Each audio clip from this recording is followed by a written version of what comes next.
আজকের ইফতারে স্পেশাল শরবত, সেমাই, তারপর বিরিয়ানি। তো বিরিয়ানি নিয়ে আসছিল আমার হাজব্যান্ড আর কি। হ্যালো বন্ধুরা, আসসালামু আলাইকুম। আপনারা সবাই কেমন আছেন? ইনশাল্লাহ আমি অনেক ভালো আছি। আজকে একটা স্পেশাল একটা জিনিস রান্না করব, সেটা হলো অন্য রকমের এক ধরনের কোরমা আর কি।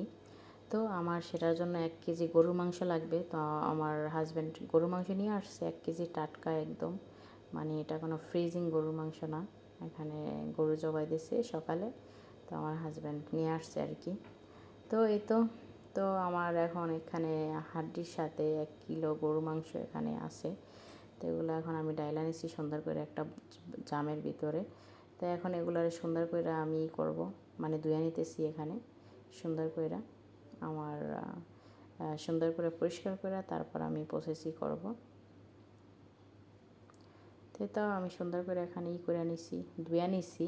তো এখন আমি এখানে কি করব, কাঁচামরিচ আর পেঁয়াজ এগুলো আমি একটু দুকুনি দিয়া মানে সেইসা নিছি আর কি, এর সাহায্যে আর কি সেইসা নিছি।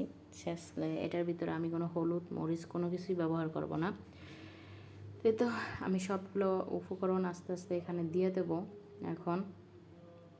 তো এই তো আমি এখন মানে নিতেছি, মানে গরম মশলা টশলা একে একে সব কিছুই এখানে করে দিয়ে দেবো আর কি। তো এই রেসিপিটা আমার হাজব্যান্ড দেখছে ইউটিউবে, তো অন্য ধরনের গরুর রোস্ট আর কি। তো এখানে আমার হাজব্যান্ডকে বলতেছি তুমি করো, আমি ক্যামেরাটা ধরি, তুমি করো, মানে দিয়ে দাও কি কি এখানে আছে সব কিছু এখানে আইনা দিছি তোমাকে, তুমি করো দিয়ে দাও। তো ফার্স্ট আমার হাজব্যান্ড টক দই দিয়ে দিছে, তারপর এখানে রসুন, তারপর আদা পেস্ট এগুলা মিক্স এগুলা দিয়ে দিতেছে, এখানে দিয়ে দিছে। তারপর এখানে দিচ্ছে সে জিরার গুঁড়া এগুলা করতেছে, দেওয়া দিতেছে আর কি। তো সে আর কি এগুলো আস্তে আস্তে দিতেছে আর কি। এখানে সব ধরনের গরম মশলা দিতেছে, এখানে দিতেছে লং লং দিয়ে দিতেছে এখানে, হ্যাঁ লং দিছে, তারপর এলাচ দিছে। এই তো আসলে বয়স দিতে গেলে মানে কি বলবো আসলে খুঁজে পাই না। তো এখানে দিচ্ছে ধনিয়ার গুঁড়া, তারপর ধনিয়ার গুঁড়া দিছে, হ্যাঁ। তারপর এখানে দিতেছে আবার সরিষার তেল, সব ধরনের মশলা এখানে দেওয়া হয়েছে, গরম মশলা গোড়া আর কি। সরিষার তেল দিয়ে এখন আমার হাজব্যান্ড সুন্দর করে মাখাই দিতেছে, সুন্দর করে মাইখে দিতেছে আর কি।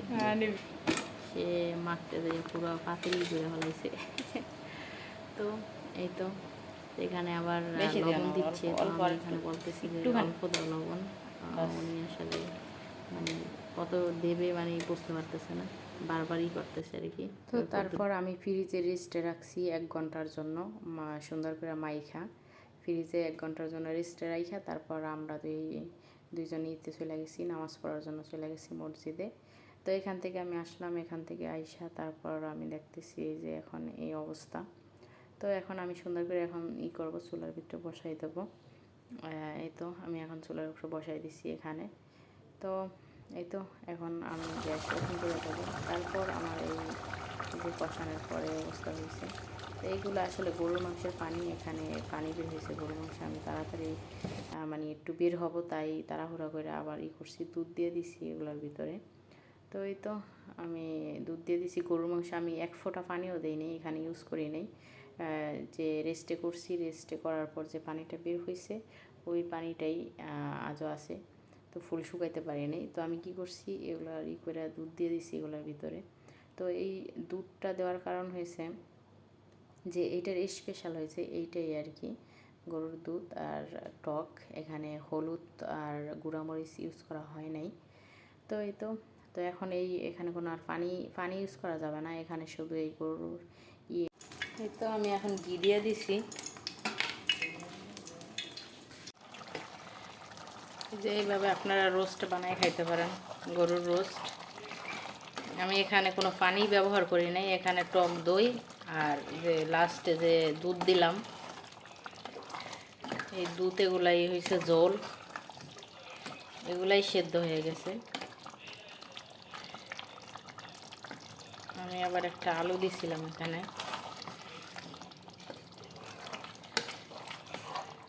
ছোট ছোট করে কাইটে একটা।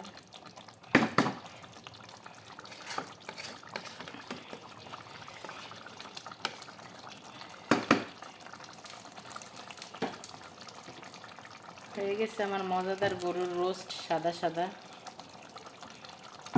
এখানে কোনো হলুদের গুঁড়া, মরিচের গুঁড়া কোনো কিছুই ব্যবহার করি নাই, জাস্ট ঘি, কাঁচামরিচ, এখানে পেঁয়াজ কুচানো আছে, এগুলো দেবো। ব্রেস্তা আর কি, ব্রেস্তা করতেছি। এবার আমি মাংস এগুলোই করছি।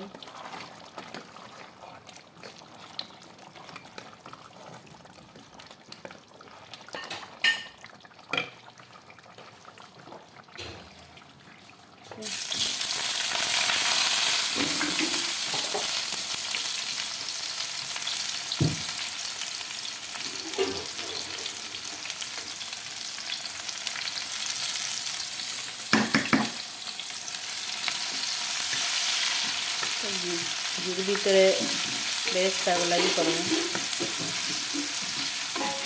বাজে করবো সব।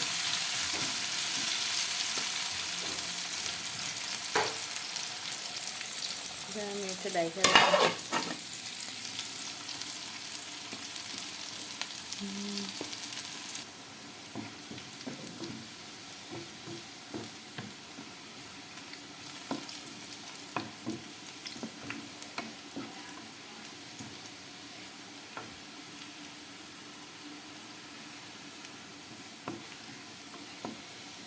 এই তো আমার ব্রেস্তা প্রায় হয়ে গেছে। এবার আমার গরুর মাংস এগুলো হয়ে গেছে।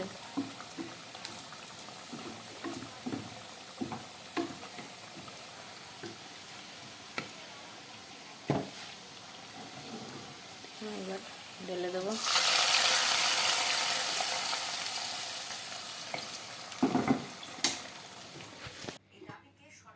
তো আমার হয়ে গেছে।